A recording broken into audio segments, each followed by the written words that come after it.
All right, everyone. In this video, I really want to touch on the historical performance of stock market crashes, the dollar getting very strong, and why is it whenever the stock market starts to break to new record highs after stock market crashes, why does the US dollar always get weaker historically as soon as the Federal Reserve starts cutting interest rates and other currencies, even if their central banks are cutting interest rates, the dollar always weakens. The reason I'm showing you this is because today the Federal Reserve has already started cutting interest rates, and this historical pattern is very, very likely to continue. And I'll explain why this happens throughout history. Okay, so if I take you back to the last three stock market crashes in the last three recessions in America, let's go back to the recession in 2000, 2008, and then COVID.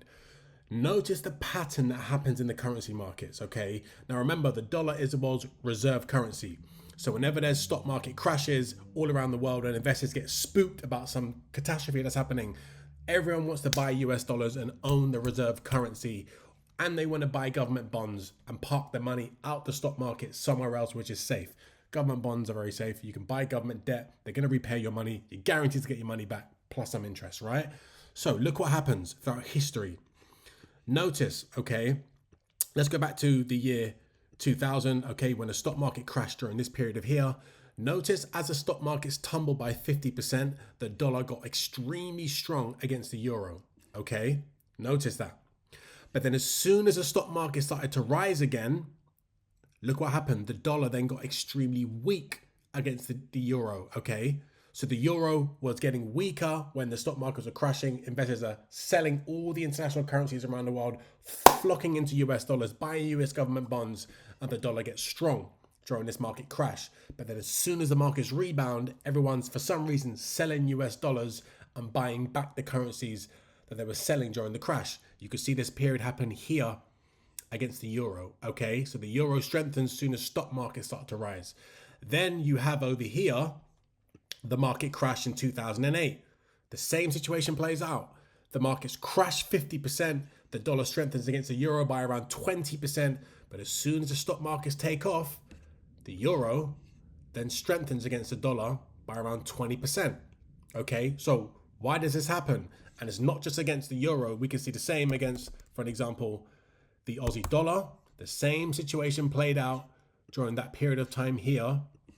Okay, we can see over here during the dot-com crash. Again, the dollar gets stronger against the Aussie dollar during that market crash. Soon as stock markets take off here, you see the Aussie dollar rise significantly against the US dollar. Look at this move here. Boom. We're talking about a 100% move. And then as soon as the stock markets crash again here, the dollar then strengthens against the Aussie dollar by 40% again. But then look what happens. As soon as the stock markets take off, the Aussie dollar then rallies again another 70% against the US dollar. Okay, if you go into 2020, the same situation plays out again. Okay, when the markets crashed during COVID, 35% tumble in the stock markets. Again, the US dollar strengthens by 20% against the Aussie dollar. But look, as soon as the stock markets take off, the Aussie dollar then strengthens against the US dollar initially by around 40%. So there's obviously a relationship we can keep seeing in the Aussie dollar US dollar exchange rate, or we can pay attention and go back to the euro dollar exchange rate. Okay. And again, you can see the same thing play out here during COVID.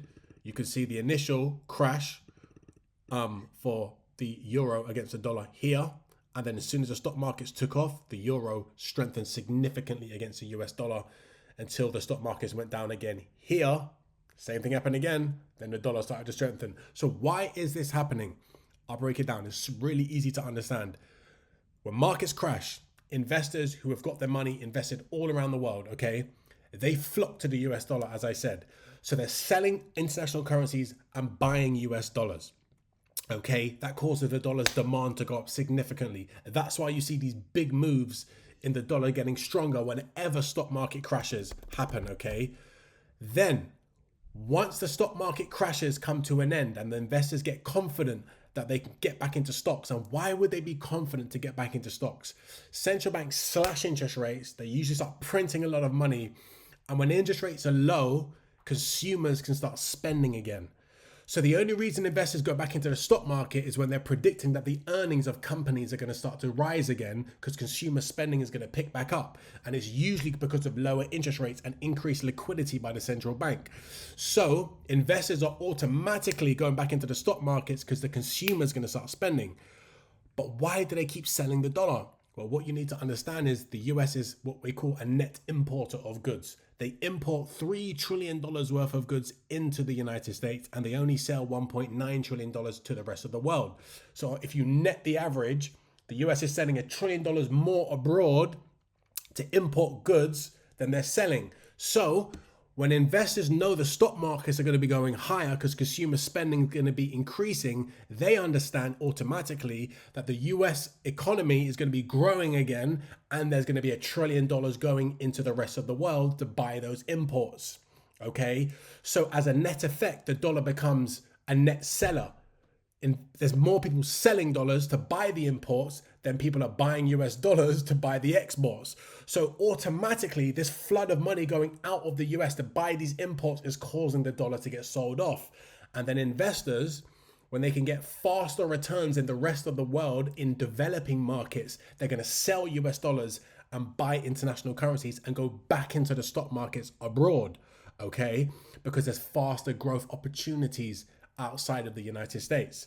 So even if other central banks are cutting interest rates with the Federal Reserve, which they all do when there's a market crash, as soon as the stock markets rally, you know what happens. Investors go back into international markets. The dollar becomes a net seller compared to other currencies because US consumers are buying more goods, and that's why you get these moves. So the reason I'm showing you this today is because where are stock markets now? Rallying to all-time highs. Okay? What are we seeing right now with the Federal Reserve? Interest rate cuts are coming into play. We got a rate cut in November, January, February, April, June, September coming. Rates are going to go from 5% down to 3.3%. What does that mean for the consumer? More money to be spent. What does that do for dollars being sold to buy other currencies to import goods? It's going to be, again, following historical trends. So at this moment in time, as the Fed is cutting interest rates and stock markets are rallying, you're very, very likely to see other currencies start to strengthen because this always plays out throughout history, okay? So it's really beautiful to understand. You just need to understand the relationship between America importing more goods than they export. So they send more US dollars abroad to buy the imports. So the US dollars being sold into other international currencies. And then investors want to take dollars and park them in the rest of the world, okay, because they can get faster returns. And that's why you see these historical moves in the currency markets. So if your view right now is which way is the currency market is going to go, well, just look at history and realize whenever the central banks cut interest rates, whenever stock markets are booming, that could be your signal to get into other currencies, because throughout history, when interest rates are going lower, the dollar gets sold into rest of world currencies. So hope that makes sense. It's very important to understand, but it's crucial to understand the fundamental reasons where currency markets are moving. And of course, if you've watched my other videos, you know interest rates is the key. But throughout history, even if other central banks are cutting rates at the same time, it's the expectations of global growth that will drive the dollar to be a net seller for the reasons we've covered. So if that makes sense, use it to your advantage, and hopefully you can make more money in the markets. Enjoy. Cool.